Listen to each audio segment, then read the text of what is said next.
जय हिंद सभी को। ये संधि की दूसरी क्लास है। इसमें पहली क्लास मैंने स्वर संधि के ऊपर की थी। जो दूसरी क्लास देख रहे हैं वो पहली क्लास को जरूर कंप्लीट कर लें, तभी उसके बाद दूसरी क्लास अच्छे समझ में आएगी। इसमें हम व्यंजन संधि और विसर्ग संधि के बारे में पढ़ेंगे। व्यंजन संधि क्या है? यदि किसी व्यंजन के आगे किसी स्वर अथवा व्यंजन का मेल हो, तब व्यंजन में जो परिवर्तन होता है उसको व्यंजन संधि बोलते हैं। व्यंजन होते कौन कौन से हैं? हमारे स्पर्श व्यंजन होते हैं क, ख, ग, घ, ण। इनकी जो पांचों लाइन है, ये पूरे टोटल मिला के 25 होते हैं, और ये सभी क्या कहलाते हैं? व्यंजन कहलाते हैं। व्यंजन संधि के कुछ नियम हैं।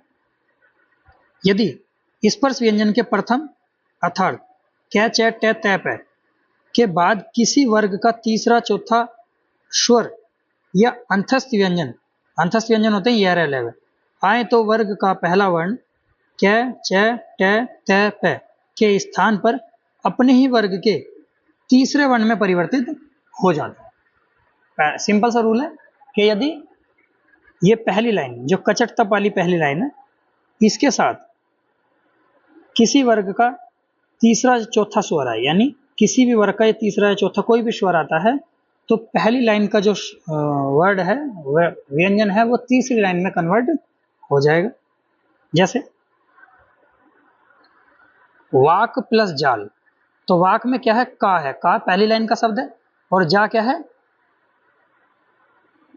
ये च वाली लाइन का तीसरा शब्द, तीसरी लाइन वाले का शब्द, यानी तीसरे ग्रुप का। तो इसमें क्या हो जाएगा?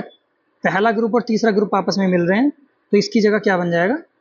कै वाली लाइन में जो तीसरा होता है क, ख, ग, कै वाली लाइन में तीसरा कौन सा होता है? कै के बाद ख और ग, सॉरी घा बना दिया मैंने, क, ख और ग।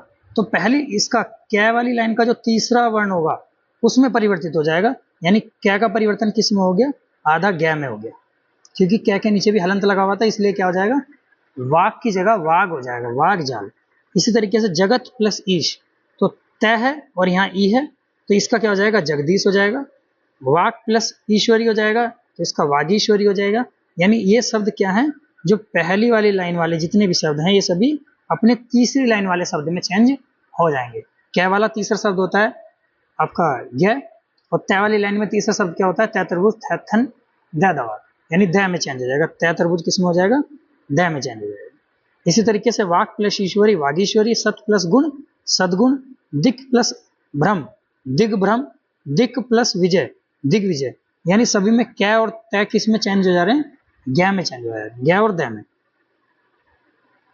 नेक्स्ट है मुख्य बिंदु करके पॉइंट दे रखा है इसमें कि यदि व्यंजन का मेल व्यंजन से हो तो आधे तीसरे वर्ण में परिवर्तित हो जाएगा। यदि व्यंजन का मेल व्यंजन से होगा तो तीसरे वर्ण में किस में परिवर्तित हो जाएगा? आधे में परिवर्तित हो जाएगा। यदि व्यंजन का मेल स्वर से है तो पूर्ण तीसरे वर्ण में बदलेगा। अगर व्यंजन व्यंजन से मिल रहा है तो तीसरे ग्रुप का जो वर्ण है वो आधा लिखा जाएगा, और व्यंजन यदि स्वर से मिल रहा है तो तीसरे ग्रुप का जो वर्ण है वो कैसा लिखा जाएगा? पूरा लिखा जाएगा। दूसरा रूल देखते हैं। यदि मैं के आगे कोई अंतस्थ व्यंजन, यानी अंतस्थ व्यंजन होता है ये रह या ऊष्म व्यंजन श है, आए तो अनुस्वार में बदल जाएगा। यदि बहुत ही सिंपल सा रूल है, बहुत ज्यादा पूछा भी जाता है। इसमें क्या है? मैं आएगा सब में, और उनके साथ में या तो ये रह या श है। इन 8 में से कोई भी शब्द आ जाए तो उसमें आंसर के ऊपर क्या लग जाएगी? एक बिंदी लग जाएगी, यानी अनुस्वार लग जाएगा। जैसे सम प्लस सार का क्या हो जाएगा? संसार हो जाएगा। सम प्लस योग का संयोग हो जाएगा। सम प्लस रक्षक का हो जाएगा संरक्षक। सम प्लस हार का हो जाएगा संहार।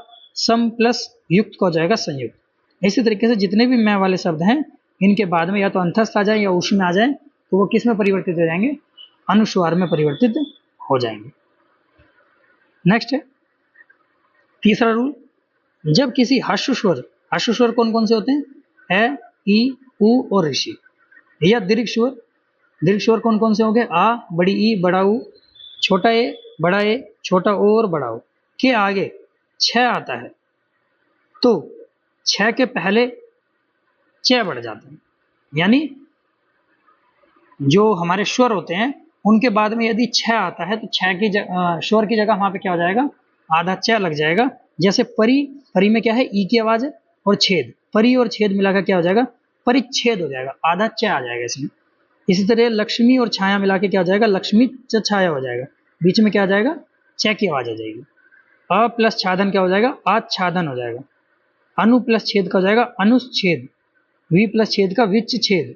सब में बीच में क्या है, छ की आवाज आ जाएगी। क्यों आ जाएगी, क्योंकि स्वर के बाद छ आ रहा है। यदि स्वर के बाद छ आएगा तो सभी में आधा छ की आवाज आ जाएगी, यानी आधा छ बीच में शामिल हो जाएगा। अगला देखते हैं।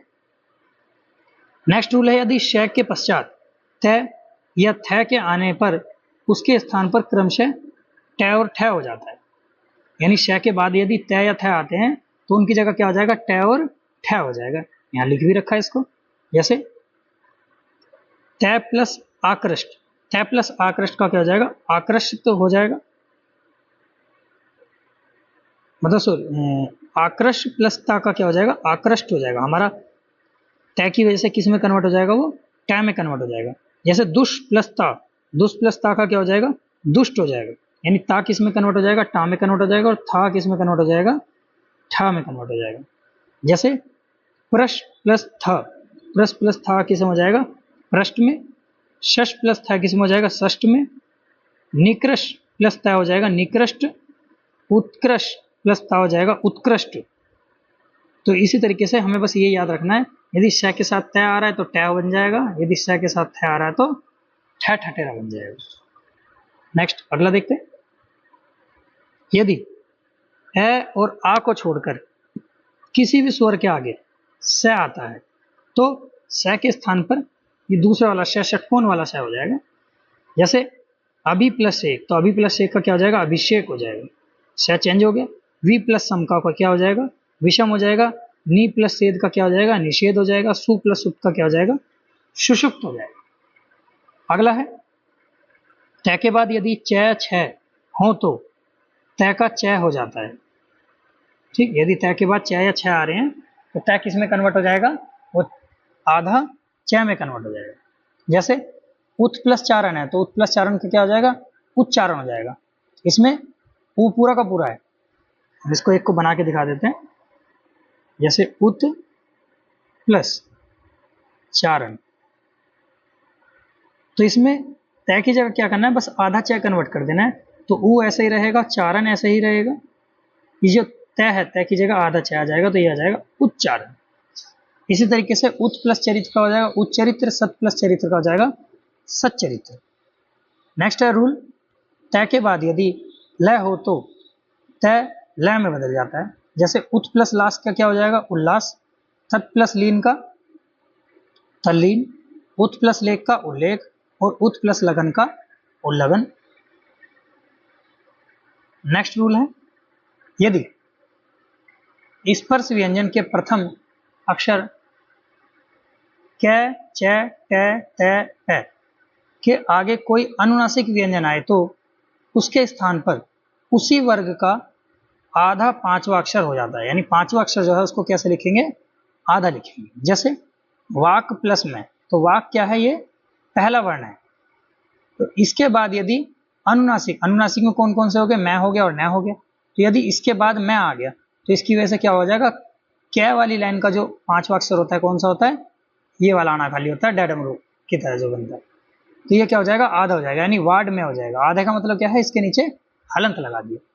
इसी तरीके से उत प्लस मत, तो उत प्लस मत में ता किस में बदल जाएगा, ता बदल जाएगा लास्ट वाले में। तो ता की लाइन में लास्ट वाला क्या होता है, न होता है, तो ये हो जाएगा उन्मत। षट प्लस मास, षट प्लस मास का क्या हो जाएगा, षणमास। अच प्लस नाश, अन्नाश। अप प्लस मैं, अमय। उत प्लस नयन, उन्नयन। जगत प्लस नाथ, जगन्नाथ। ये सभी क्या है, अपने ग्रुप के पांचवें अक्षर में कन्वर्ट हो जाएंगे। क्यों हो जाएंगे, यदि पहले ग्रुप का कोई भी व्यंजन है उसके बाद में अनुनासिक आ जा रहा है। अनुनासिक मतलब मैं या न आ जा रहा है। अगला है, त के बाद यदि जय और झय हो तो आधा तय और आधा जय में बदल जाता है। ठीक है, यदि त के बाद जय और झय हो रहा है तो आधा तय और आधा जय में बदल जाएगा, मतलब तय जय में बदल जाएगा, तय जो है वो जय में बदल जाता है। जैसे सत प्लस जन है तो सत प्लस जन का तय किस में बदल जाएगा, जय में बदल जाएगा, और ये हो जाएगा सज्जन। विपत प्लस जाल है तो इसका जय में बदल जाने के बाद विपज्जाल हो जाएगा, जगत प्लस जननी है तो ये जगत जननी हो जाएगा, जगत जननी। उत प्लस ज्वल है तो उज्ज्वल हो जाएगा, ये इंपॉर्टेंट वर्ड है, बहुत ज्यादा पूछा जाता है। नेक्स्ट रूल है तय के बाद यदि तय डे हो तो तय क्रमशः टै और डै में बदल जाता है। अब टै और डै में किस कंडीशन में बदलता है वो देखते हैं। व्रत प्लस टीका, तो व्रत प्लस टीका क्या हो जाएगा, वृहत टीका। उत प्लस डयन का क्या हो जाएगा, उड्डयन। ठीक, मतलब यदि तय के बाद टै है तो आधा टै हो जाएगा, तय के बाद डै है तो आधा डै हो जाएगा, और इसमें हमने वही लिया है, दोनों को आधा आधा करके लिखा है। नेक्स्ट है यदि तय के बाद है हो तो तय के स्थान पर द और है के स्थान पर ध हो जाता है। एग्जाम्पल देखते हैं इसका। तत् प्लस हित, तो तत् प्लस हित में हमने क्या बताया, इसको लिख के बता देते हैं। तत् प्लस हित,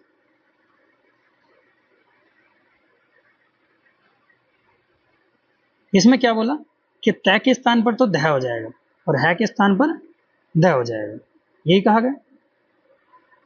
तो तय के स्थान पर द और है के स्थान पर ध हो जाएगा। देखिए जरा, इसमें हमें इनको मिलाना है आपस में, तो तय और इस तय के स्थान पर क्या हो जाएगा, ध हो जाएगा, और है के स्थान पर आधा ध हो जाएगा। पहले तो हमने इनको अलग अलग करके लिख लिया, बीच में प्लस लगा के, जो जो चेंजेस होने थे वो लिख दिए। अब इन दोनों को जब एक जगह मिलाएंगे तो किस तरीके से लिखेंगे, तय को ऐसे ही लिखेंगे और इस वाले तय को भी ऐसे लिखेंगे, लास्ट वाले को, और ध को द के ऊपर लगा देंगे। तो ध को द के ऊपर लगा देंगे तो क्या हो जाएगा, आधा ध और द, और इसके ऊपर ई की मात्रा, यानी हो जाएगा तद्दति, तद्दित। क्या कहलाएगा ये तद्दित कहलाएगा। इस तरीके से हमें इसे बनाना है। जैसे उत प्लस हार है तो उद्धार हो जाएगा, या आप इस तरीके से डायरेक्ट याद रखिए कि यदि आधा तय है और आधा है, आधा तय और है तो इनका क्या बन जाएगा, ध और द बन जाएगा। इसी तरीके से उत प्लस हत तय उद्धत हो जाएगा, उत प्लस हरण है तो उद्धरण हो जाएगा। नेक्स्ट, यदि तय के बाद श हो तो तय का च और श का छ हो जाता है। ठीक है, इसमें वही है कि तय और श अगर मिल रहे हैं तो च और छ हो जाएगा। इतना सा याद रखना है, इसमें तय और श मिलके क्या हो जाएगा, आधा च और छ हो जाएगा। जैसे उत प्लस श्वास उच्छ्वास, सत प्लस शास्त्र सच्छास्त्र, और उत प्लस शिष्ट उच्छिष्ट। नेक्स्ट है विसर्ग संधि। विसर्ग संधि में क्या है, यदि विसर्ग के बाद किसी स्वर अथवा व्यंजन का मेल हो तो वो विसर्ग में परिवर्तन हो जाता है।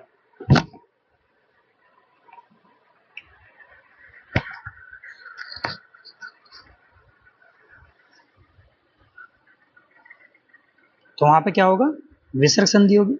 इसके भी कुछ रूल हैं। जैसे पहला रूल है, यदि विसर्ग के पहले ए और बाद में ए अथवा प्रत्येक वर्ग का तीसरा चौथा और पांचवा वर्ण हो, या य हो एवं है हो, तो विसर्ग का ओ हो जाता है। कितनी सारी चीजों में है, खाली एक रूल याद रखना, कम से कम इसमें 50 क्वेश्चन बन जाएंगे कि यदि विसर्ग के पहले ए हो और बाद में ए हो, या प्रत्येक वर्ग का तीसरा चौथा पांचवा, यानी जो सबहोसम बोलते हैं वो हो, या अंतस्थ हो, या है हो, तो इन सभी का मिला के क्या हो जाएगा, केवल ओ हो जाएगा। जैसे मन प्लस अनुकूल, मन प्लस अनुकूल का क्या हो जाएगा, मनोनुकूल हो जाएगा। मन प्लस योग का क्या हो जाएगा, मनोयोग हो जाएगा।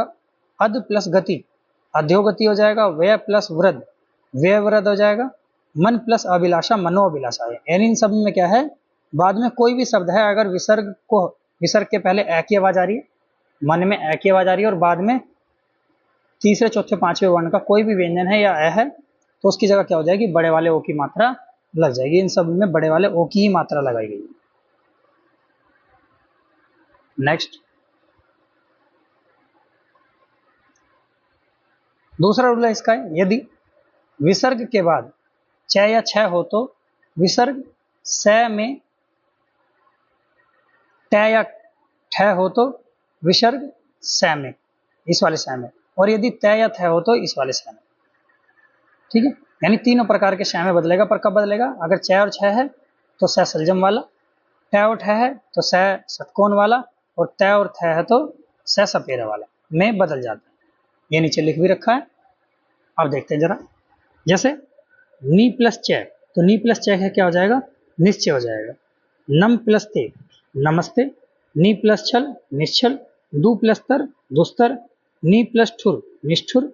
मन प्लस ताप, मनस्ताप। धनु प्लस टकार, धनुष टकार। नेक्स्ट है हमारे इसमें, यदि विसर्ग के पहले ई उ ई या उ हो तो कै ख पै फ के रहने पर विसर्ग का श हो जाता है। ठीक है, विसर्ग के पहले उ ई या उ हो और बाद में कै ख पै और फ हो तो क्या हो जाएगा, उसका स में बदल जाएगा। जैसे दु प्लस कर्म है तो इसका क्या हो जाएगा, दुष्कर्म। नी प्लस कटक है, निष्कटक। नी कपट, निष्कपट। बहि प्लस कार, बहिष्कार। दु प्लस प्रकृति, दुष्प्रकृति। आवि प्लस कार हो जाएगा आविष्कार और नी प्लस फल हो जाएगा निष्फल। नी प्लस प्राण हो जाएगा निष्प्राण। नेक्स्ट, यदि विसर्ग के पहले ए या आ को छोड़कर कोई दूसरा स्वर हो तो बाद में ए आ उ बड़ा उ या तीसरा चौथा पांचवा वर्ण का या य लैवे में से कोई भी हो तो विसर्ग का र या अर बन जाता है। ये कब है, पहले ए और आ था उसका रूल बताया था, यदि विसर्ग से पहले ए और आ हो, और यहाँ पे है यदि विसर्ग से पहले ए और आ ना हो उसकी जगह इनमें से कोई शब्द हो तो उसका क्या बन जाएगा, र या अर बन जाएगा। जैसे नि प्लस अर्थक, निरर्थक। दु प्लस जन, दुर्जन। दु प्लस आत्मा, दुरात्मा। आशी प्लस वाद, आशीर्वाद। ये आशीर्वाद शब्द भी लिखना सीख लेना, ये बहुत ज्यादा पेपर में आता है, ये मिस स्पेल में जो स्पेलिंग करेक्ट करने के लिए। नेक्स्ट है नी प्लस यात, निर्यात। नी प्लस मम, निर्मम। नेक्स्ट, यदि विसर्ग के पहले ए हो तथा बाद में ए या प हो तो विसर्ग में कोई परिवर्तन नहीं होता। जैसे प्रात प्लस काल हो जाएगा प्रातःकाल। इसमें क्या रूल है, यदि पहले ए हो और बाद में क या प हो तो उसमें कोई भी परिवर्तन नहीं होगा। अत प्लस करण, अतकरण। अध प्लस पतन, अधपतन। प्य प्लस पान, प्यपान। और रज प्लस कण, रजकन। मतलब इसमें कोई भी परिवर्तन नहीं है, बीच में विसर्ग भी ज्यों का तो ऐसा का ऐसा ही आ जाएगा यदि क्या और प है विसर्ग के बाद। और लास्ट रूल है इसका, यदि विसर्ग के बाद रह हो तो विसर्ग लुप्त हो जाता है और उससे पहले का जो स्वर है वो दीर्घ हो जाता है। जैसे नी प्लस रोग में क्या हो जाएगा, निरोग हो जाएगा। तो नी पे छोटी की मात्रा थी, ये क्या हो जाएगी, बड़ी की मात्रा में कन्वर्ट हो जाएगी। नी प्लस रज हो जाएगा नीरज। नी प्लस रस हो जाएगा नीरस। और नी प्लस रुज हो जाएगा नीरुज। अपवाद क्या है इसमें, नम और पुर की स्थिति में विसर्ग का क्या हो जाएगा, आधा स हो जाएगा। जैसे नम प्लस कार है नमस्कार और पुर प्लस कार है तो पुरस्कार। ये इस तरीके से हमारी विसर्ग की पूरी 2 क्लास में पूरा विसर्ग कंप्लीट हो गया है। आज के लिए इतना ही, बाकी मिलते हैं नेक्स्ट वीडियो में। और मेरे इस चैनल पे आपको हिंदी की, पॉलिटी की, मैथ की और मूल विधि की लगभग सभी चैप्टर की वीडियो 1 बाय 1 मिलती जा रही है। तो अगर जो भी साथ के बच्चे तैयारी करने वाले हैं सभी के पास वीडियो जरूर भेज दें और उनसे सभी से बोल दें कि चैनल को सब्सक्राइब कर लें ताकि नेक्स्ट वीडियो सभी को जल्द से जल्द मिलती रहे। धन्यवाद। और किसी को कोई टॉपिक पूछना भी रहे तो आप कमेंट बॉक्स में लिख सकते हैं।